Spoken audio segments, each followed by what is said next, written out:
Do two walk together unless they have agreed to meet? Amos Chapter 3, verse 3. Dear Lord, we long to follow you, to walk with you every step of the way in this world until we see you face to face one day. But we get lost and discouraged. Sometimes we end up somewhere we're not supposed to be. Help us to reflect on your word, to see you in our lives, to walk with you every step of the way. Amen. How did we get here?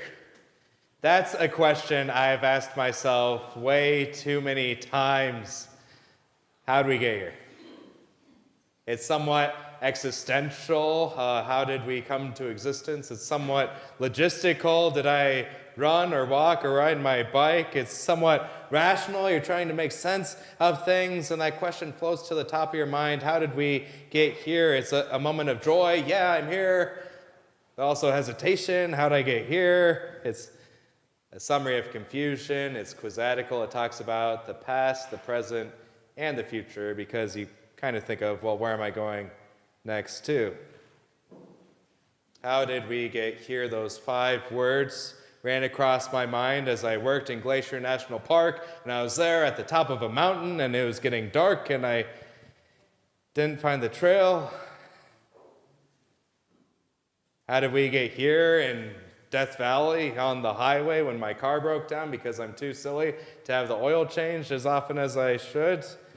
How did we get here? As I'm speeding through the snow of the hills, there's hills in eastern Iowa, going the wrong direction from my home, trying to go home from college. I have to call my brother on the phone to ask for directions.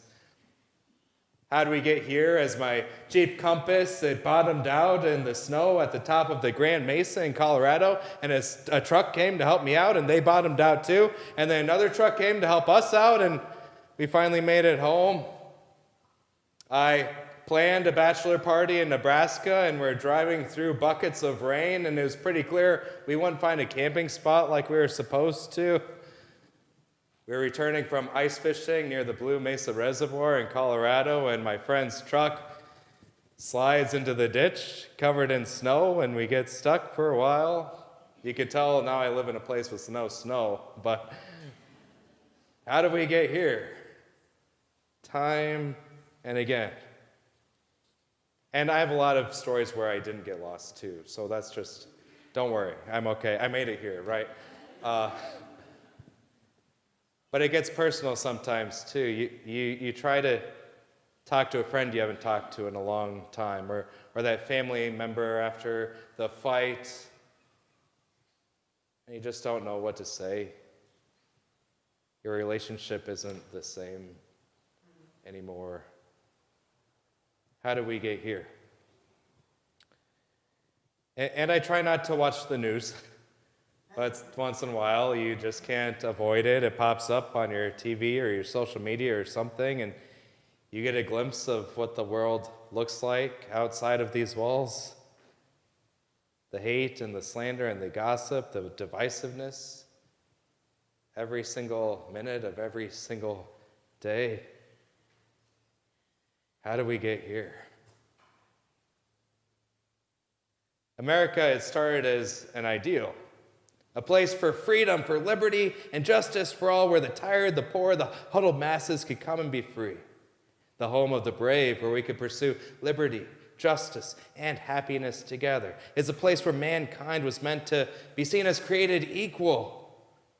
A union of diverse states and thoughts and people groups bound together in one singular manifest destiny. But somewhere along the line, it sure feels like we ended up at the wrong place. We're not who or where we're meant to be. How did we get here? To put it simply, we failed to walk together. In any relationship, you either grow together or you grow apart. And even within just the years and decades of our young nation, we have sure grown apart. something perpetuated by the media and inflamed by the internet. The majority of the population has chosen to walk a few different paths with different morals and different creeds and different ideologies. And it's no wonder we're not in step with each other anymore. We're going different directions at different speeds. And you and I'm not going to kid anyone, I'm not sure we can actually change that. Maybe we can't change the entire world or the entire nation. That's a big burden to bear. But we can change our world. We're called to be together right here. That's how we get where we're meant to go.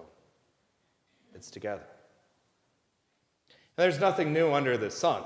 Amos, the prophet, with a message from God, the man meant to share the Lord's heart, an apostle, an ambassador of the divine revelation. He is a shepherd warned by the wilderness southeast of Bethlehem, and he comes to give Israel an outside perspective.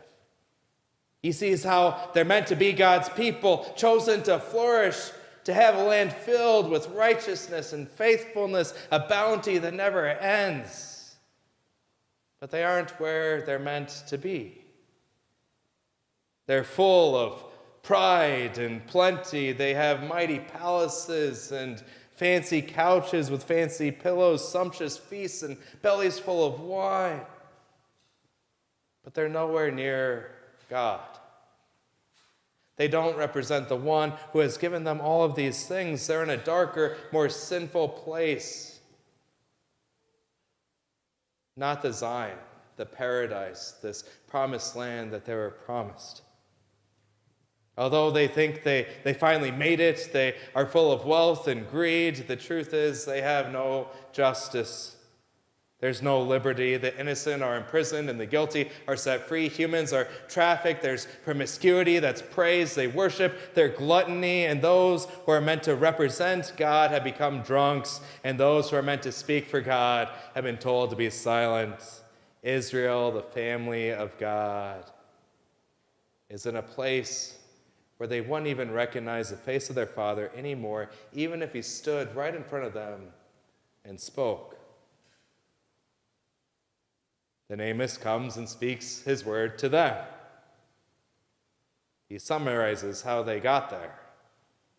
The prophet implies in this tight and riddled manuscript, a type poetry in the Old Testament, that they had forgotten the one who had brought them out of Egypt. They don't remember the one who had freed them from a land that did not value them, who led them to wander in the desert with hope that they would find rest, to cherish every bit of manna and every drop of water, knowing that it was from God's provision, and they clung to him and his commandments with every ounce of who they were. They no longer recalled what it was like to walk in step with God, following the pillar of cloud by day and the pillar of fire at night, being his sheep and following his voice through the lips of Moses. They stopped following their Lord. It's no wonder they ended up in the wrong place. The Holy Land became unholy, the home of the righteous full of crooks. God's faithful people became faithless. So how are they going to fix it? If you're in the wrong place in your life, or the wrong place as a country, if Israel is ending up in the wrong place because they've chosen not to follow God, walking in step with him, what's the solution? What are we to do? Well, there's a prophet. He's not one of the lost ones. He's a major prophet. It's easier to find his book of the Bible, Jeremiah. And he writes about this sect of people called the Rechabites, and they're fierce. They're zealous. They're devotees to the Lord. They're a lot like Amos because they live in the wilderness. They're nomadic. They take care of these animals in the desert, and they're focused on God and God alone. And the Rechabites, they thought that the solution for this conundrum, if we ended up in the wrong place, it's because Israel has changed. It's anthropological. At one time, they were a desert, nomadic people, and now they're a settled monarchy. They left their theocracy and their God behind to enter a serfdom where they're serving each other. The Old Testament laws that talked about punishment and hospitality have been exchanged to a place where people value property instead of each other and wealth instead of freedom. The Rechabites, they said we need to turn the clock back and be nomadic once again. You remember the good old days when we were wandering through the wilderness, hungry and thirsty and near starvation, saying we wish we would have died in Egypt instead? I don't think they had the right solution. It's an idea, but it's not a good idea. Amos knows that they're God's people. They're going to be blessed whether they live in the desert or not. Whether they're a desert people or a settled people, they'll be okay. Either way, God is with them.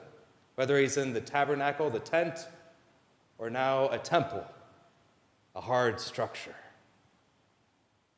What Amos sees as a solution is not the same as the Rechabites that Jeremiah mentions. He says something that was acknowledged by a commentator in 1947. He says, Amos faced a civilization that developed strongly on the material side, but failed to keep pace spiritually. There's a body politic that waxed fat and sleek, but the national soul, it was miserably thin, emaciated. The prophet's message here is not transient. It doesn't fade away. It's permanent for us. Nations may learn to fly, and then they forget to walk on the path of God's commandments. He sees that life, it must progress. It moves forward, but progress can be guaranteed only as a civilization which emerges is informed and inspired with a deep, permanent spiritual principle. What are they meant to do now that they're in the wrong place because they fell out of step with God? Well, they don't need to stop. They don't need to turn around and start all over again. What they need to do is stop being so focused on the material and look at the spiritual. Stop being so focused on the physical and recognize the divine, what God has called them to do in their lives right here and right now. They're supposed to listen to God and learn how to set the pace. Amos knows change is inevitable. We're walking with God. We're moving forward in life. We're walking together. There's motion and momentum. But we're not meant to walk alone or to try to outrun God. Amos describes God as a lion that roars in the forest. If we try to outrun him, we're not going to make it. It terrifies us and warns us that if we try to escape his will, we will be lost. We need to be on his side, or rather, we need him to be on our side. But maybe we've gone too far. Maybe we're on the wrong trail at the wrong time, and we don't know where we're meant to be going anywhere. It's getting dark, and there's piles of snow everywhere, and I already had one buddy try to pull me out of the ditch with his truck, and now the second truck's coming. The road's winding, and it sure feels like we're not going to make it. We're going to die. Or wondering, how did we get here? The God comes to us in his good and perfect will, which we cannot escape. And he acknowledges that he wants to walk with us. In his Son, he says, I am the way, the truth, and the life. No one comes to the Father except through me. It's when the wind blows and the disciples are on the ship and they can't even move forward anymore that we feel like our vessel is going to sink. And then we see him out walking right next to us. We get a little shaken.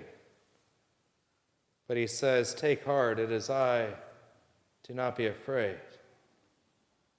The God who we thought we had left behind, the Lord who we had tried to outrun in greed and gluttony, he still comes to us in our time of need, and he calls us by name, saving us through his Son, so that one day we might see paradise with him, where we're meant to meet up again at the end of this trail. we can finally know the answer to how did we get here? To this place full of glory and praise, this new Zion and new Jerusalem, this lavish place full of splendor and glory where there's no darkness or pain or want anymore. Just when we thought we were stuck or trapped or going the wrong way, when we couldn't see through the darkness or stay calm in the storm, when we thought we would never make it on our own, never being able to set a proper pace with God. How did we get here in eternity with him? Jesus. Jesus is the answer. His life, his death, his resurrection. That's what keeps us in line with God. God, we get anxious, we get lost, we get confused. Help us to set a pace to be in step with you so that we can walk with you from now into eternity when we can see you face to face. Amen.